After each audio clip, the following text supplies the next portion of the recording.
Hello, I'm Reverend Ruth Van Lillian. Welcome to the Unitarian Universalist Fellowship of the Emerald Coast. We are a covenantal community founded on loving kindness and a common devotion to our free faith. We recognize all the earth as sacred ground, and we welcome each other into this virtual space. We especially welcome those visiting with us today. We are so glad you are here. We invite you to check our website and Facebook page to learn more about us.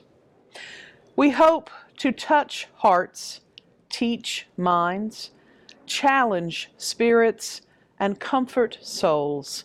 May you find refreshment and restoration in our service today.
Hello, I'm Shar Farley, a member of this fellowship.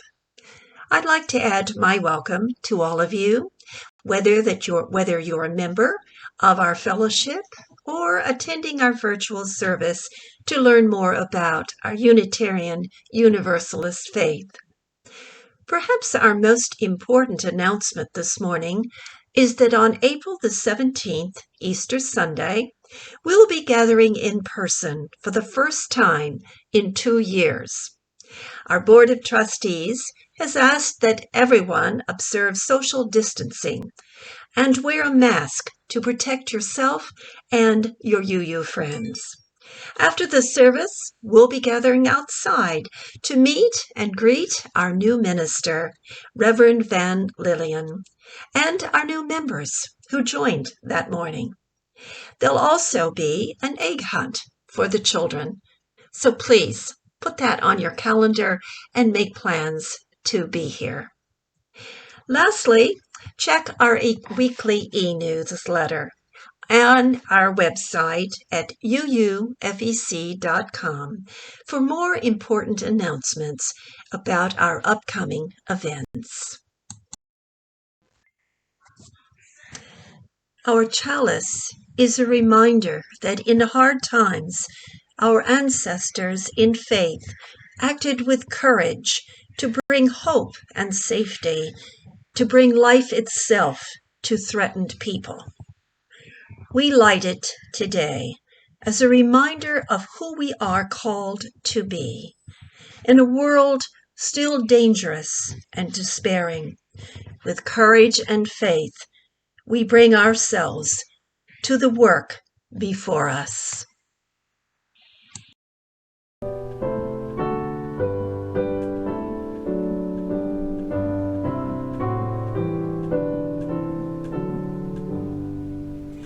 The arching sky of morning glows like frescoes high in vaulted rows. The rugged hill greening spring like chorus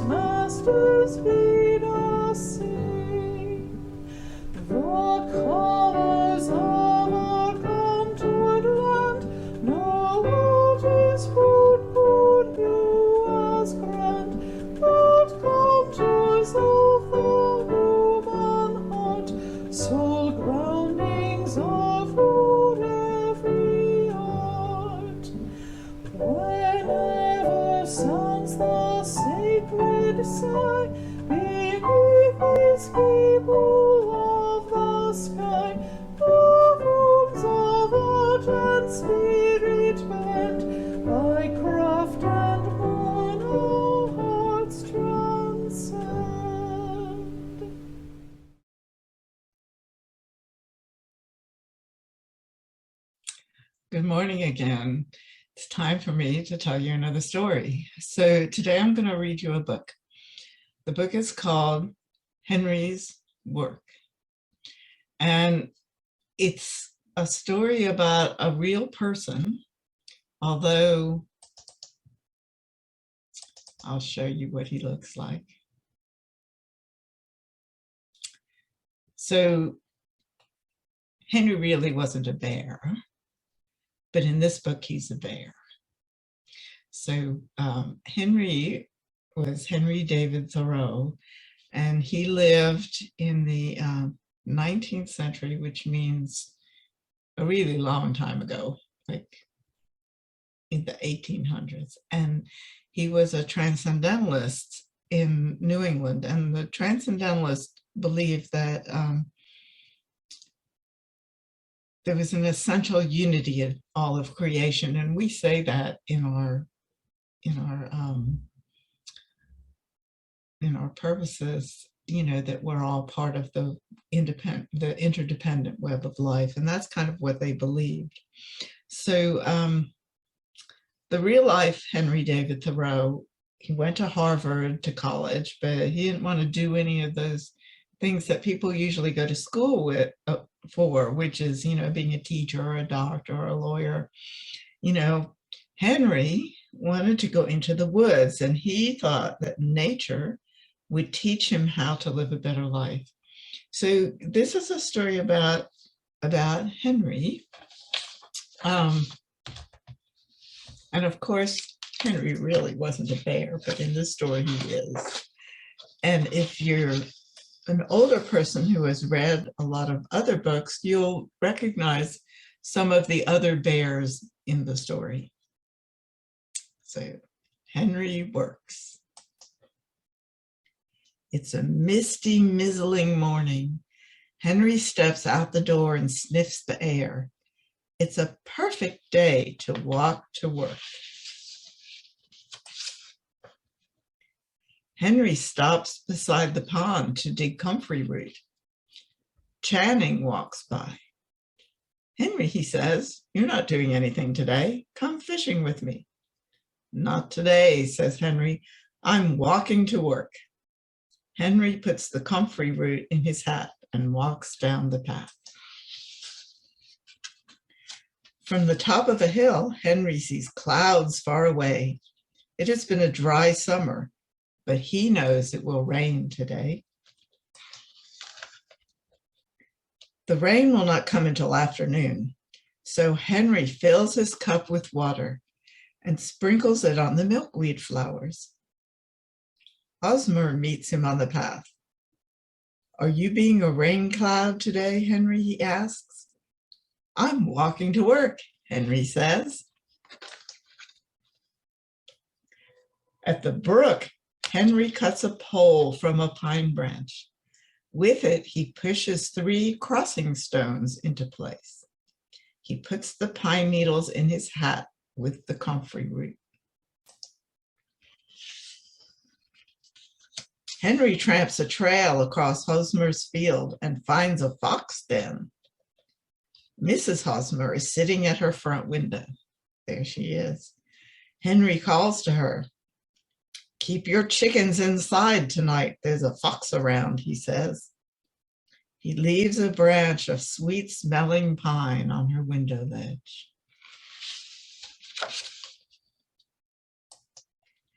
In town, Henry meets the postmaster. Henry, he says, I can't walk on my sore foot. So he has a little bandage on his foot. Since you're not working, can you take this letter to Emerson? I'm walking to work right now, Henry says, but I'll take it to him on my way. Henry takes the comfrey root out of his hat and gives it to the postmaster. It will make his foot better. Henry finds Emerson in his garden and gives him the letter. Emerson says, the woodchucks are eating everything in my garden, Henry. I can take care of the woodchucks, says Henry. I'll bring them out to the country on my way to work. Henry plays his flute, and the woodchucks run to him. He tucks one in each pocket and walks off through the woods. See the woodchucks?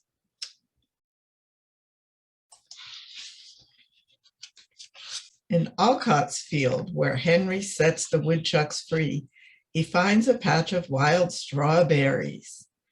He digs up some of the plants and puts them in his hat. Mrs. Alcott is hanging shirts to dry in the yard. See there? You'll have to bring in those shirts soon, Henry tells her. It's going to rain in an hour.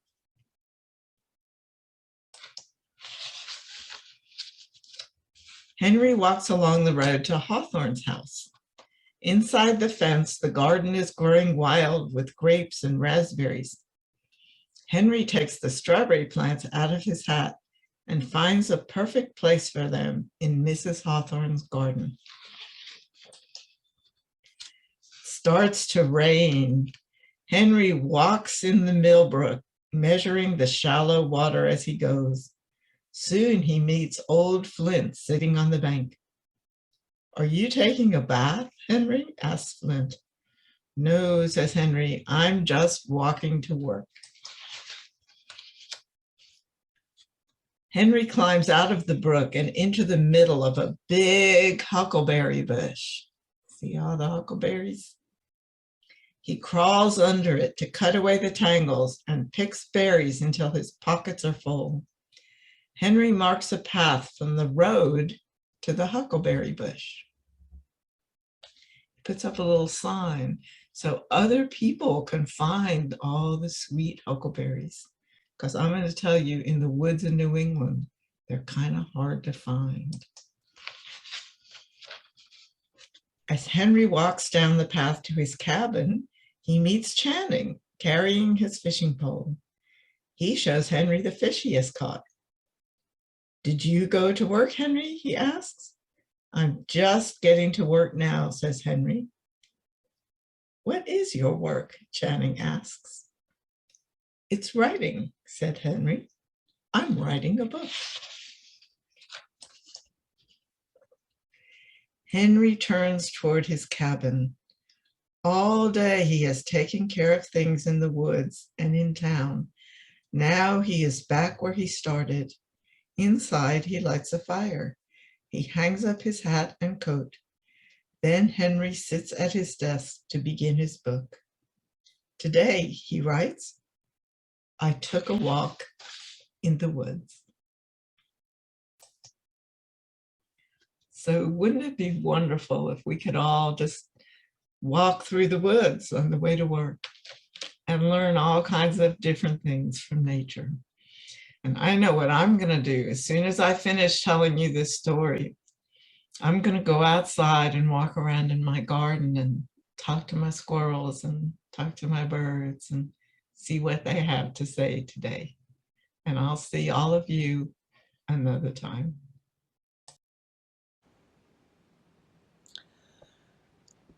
Friends, as we gather this morning, let us consider the concerns and the celebrations in our community. Let us enter together into a moment of silence, and then I will close us with a humanist prayer by Mark Van Doren.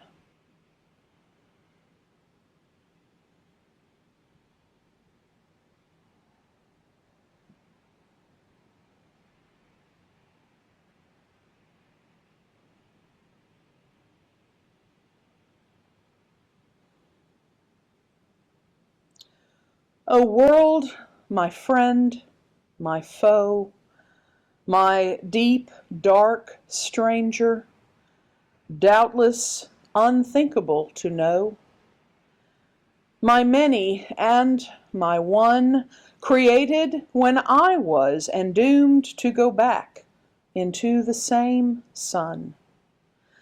O world, my thoughts' despair, my heart's companion, made by love so intimate, so fair. Stay with me till I die, O air, O stillness, O great sky. Amen. Shalom. Blessed be.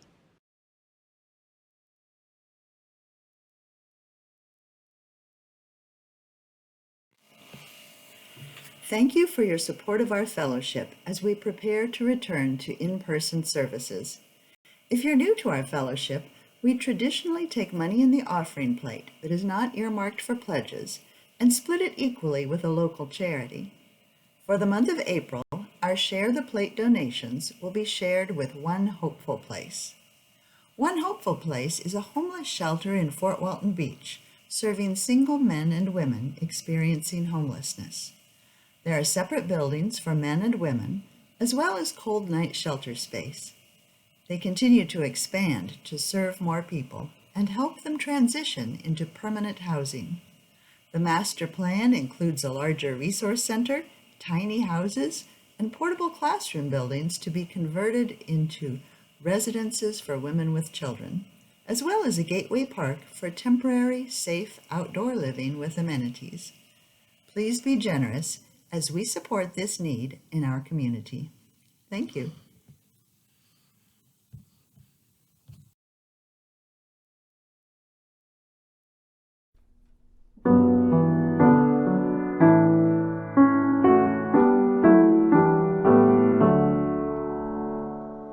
Faith is a forest in which doubts play and hide.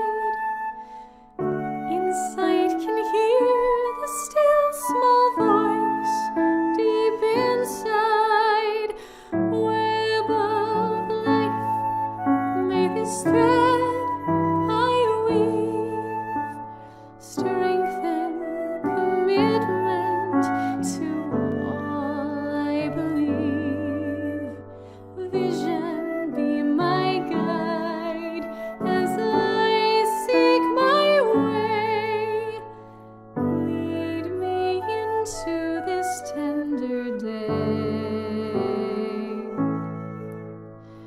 Speak through me in all I do and say. Seeds of both meek and strong are scattered in it. Dignity shines undimmed by bigotry's glare. Web of life, may this thread I weave help me bear witness to all I believe. Justice be my guide as I seek my way. Lead me into this tender day. Speak through me in all I do and say. Fortune and famine ride the swift winds of chance. Sorrow and pleasure seem united in dance. Web of life, may this thread I weave mingle compassion with all I believe. Mercy be my guide as I seek my way. Lead me into this tender day. Speak through me in all I do and say.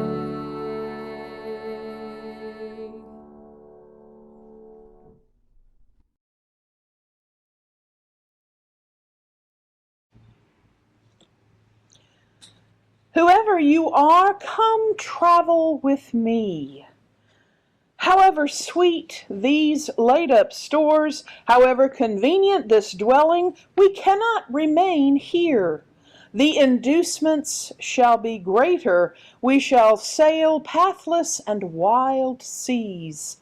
We will go where the winds blow, waves dash, and the Yankee clipper speeds by under full sail.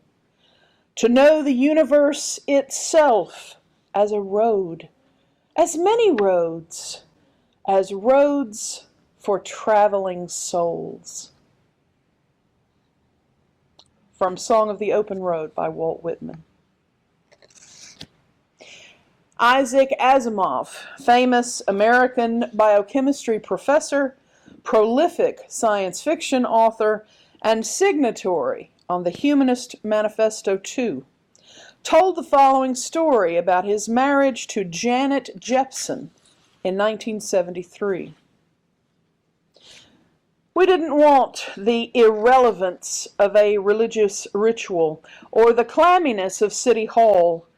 Janet therefore sought out Ed Erickson, a leader in the ethical culture movement, and we were married in her living room, with Ed officiating and 2 friends as witnesses.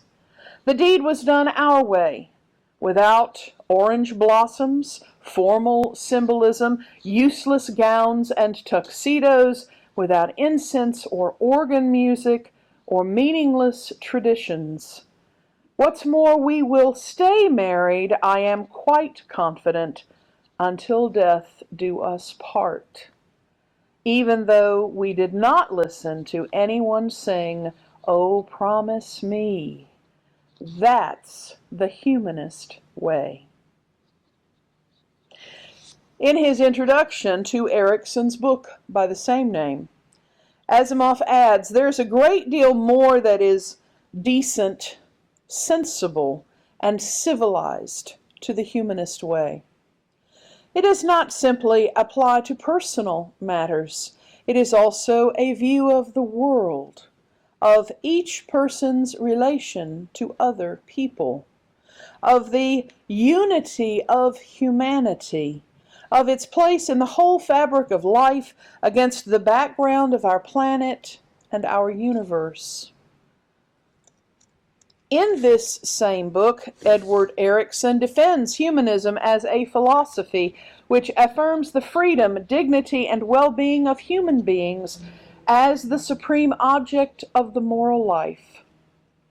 Humanism found its way into Unitarianism in the early part of the 20th century through the preaching of Reverends John Dietrich and Curtis Reese. For several decades, Unitarians debated the merits of a strictly human-centered, scientifically minded, ethically focused religion, according to Reverend Dr. William Schultz, a former president of the Unitarian Universalist Association.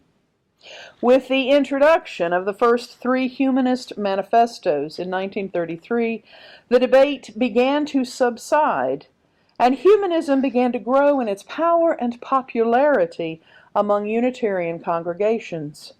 Schultz adds that in no denomination but Unitarianism, with its aversion to creeds and dogmas, could such a frankly non-theistic movement as religious humanism have arisen without provoking a schism.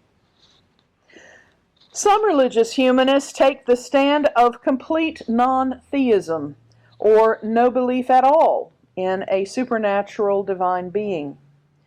Others use the name God to refer to nature or the cosmos as an impersonal and eternally existing reality.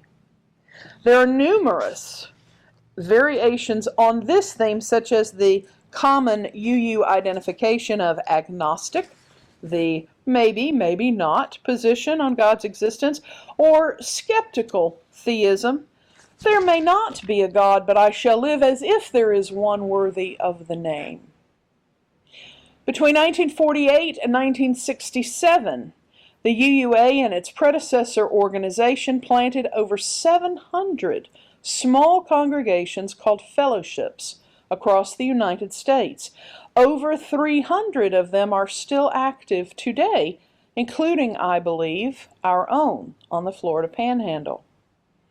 The vast majority of these fellowships were steeped in Unitarian humanism, attracting liberal ethical thinkers from their surrounding communities. It is not accidental that a great many of these fellowships started in college towns, attracting such like-minded thinkers and seekers from among the faculty and student populations. The Unitarian Universalist Humanist Association was founded in 1962 as the Fellowship of Religious Humanists. Their core values and aspirations can be summarized this way.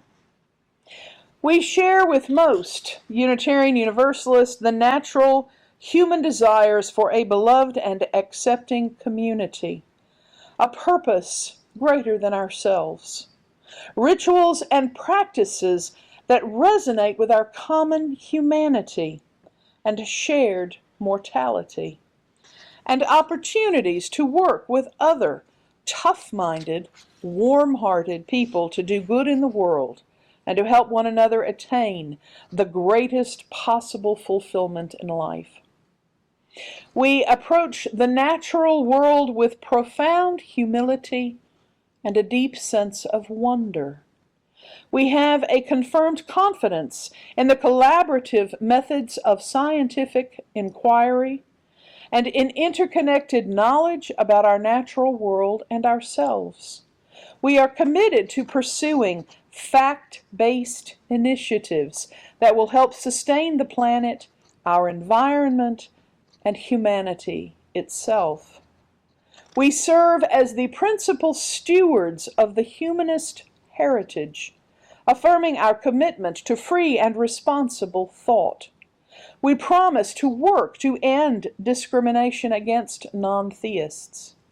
We will endeavor to mobilize the entire Unitarian Universalist community in defense of preserving the secular character of our democracy and maintaining the wall of separation between church and state as a moral imperative.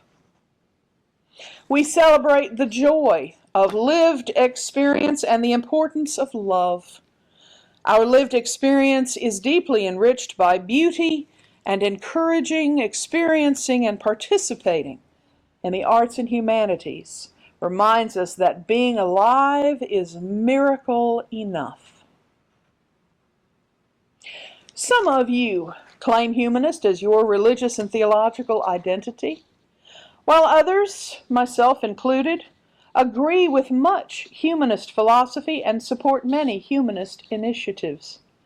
We UUs welcome eclecticism in our theological and spiritual journey, and humanism is one such rich source of our living tradition. I remember one morning when my older son Liam was about 10, and I was sipping my coffee when I heard a thud. And looking outside, I saw the most beautiful, bright red bird I had ever seen outside of a zoo, lying on the deck, apparently after hitting our sliding glass door. And I sent Liam running out ahead of me to check on the poor creature. When I looked again, there was my beautiful child, holding in his little hands the extraordinarily gorgeous bird, still senseless. Finding my shoes, I went out, and as I approached them, the bird stirred in my son's hands, and I urged him to remain calm and still while the bird got its bearings. It jumped suddenly and fell to the deck again. I stepped forward and wrapped my hands gently around its body, lifting it carefully for closer examination. It stared at me in confusion and then wriggled a bit as I loosened my grip. Hopping onto its feet and standing on my palm, its bright scarlet plumage was breathtaking.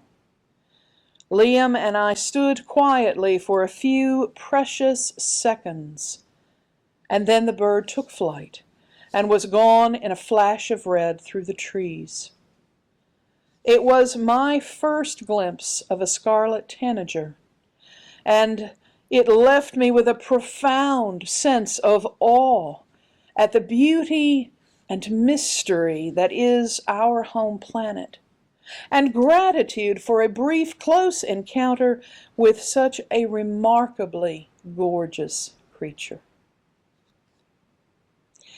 It is not necessary to believe in a supernatural personal God, to appreciate and celebrate such beauty, nor to feel such wonder and gratitude. Nor does it preclude such belief. In fact, as it was explained to me in the early days of my Unitarian Universalist journey, belief in God is really irrelevant to being humanist. Certainly, many humanists are non-theists, and non-theism is a large part of its movement and history. The tenets of humanism can be part of many other belief systems, and indeed often intersect with them. Does not the conviction in the value of all human beings and a belief in a mutual responsibility for each other's well-being coincide with the teachings such as do unto others as you would have them do unto you, and to love neighbor as self? Like all belief systems and philosophies, humanism has been shaped over time by many factors. The development of what has become known as black humanism is one prime and timely example. In his UU World article, Black Humanism's Response to Suffering, Colin Boson writes, "Black humanism is not just the humanism of people who happen to be of African descent. It is a distinct theological tradition that emerged from the African American experience. African American theologians such as the Reverend Dr. William R. Jones and Dr. Anthony Pinn have applied humanist principles to the history and experiences of black persons in this country and created a powerful philosophy with much to lend the ongoing imperative of dismantling white racism." Anthony Pinn presents 5 basic principles of black humanism. Understanding humanity as fully responsible for the human condition and its correction. Suspicion toward or rejection of ideas of the supernatural. Appreciation for African American cultural production and traditional religious forms. A commitment to individual and societal transformation. And a controlled optimism recognizing both human constructive and destructive potentials. In his book, Is God a White Racist?, William R. Jones rejects the traditional Christian portrayal of suffering as redemptive because this makes the oppressed complicit in their own oppression. This is a foundational concept of black humanist theology. Boson contends that since for people of color, a large portion of the suffering they experience is a result of society's racist structures, a special kind of humanism is called for, one that takes into account the particular types of suffering the oppressed and marginalized experience. For Jones and some other African Americans, this type of humanism manifests itself as black humanism. Humanism, in both its historical context and its evolving manifestations, continues to be a large and powerful part of Unitarian Universalism. Humanist UUs are the voice of reason and logic, the fact-checkers, the organizers, the science lovers and universe celebrators, the poets, the artists and musicians, the seekers after truth, and the lovers of the best in humanity. How could we be UUs without humanism? Where can the tenets of humanism continue to lead us? Let us together continue to explore the universe, in Whitman's words, as many roads for traveling souls. Amen. Shalom. Blessed be.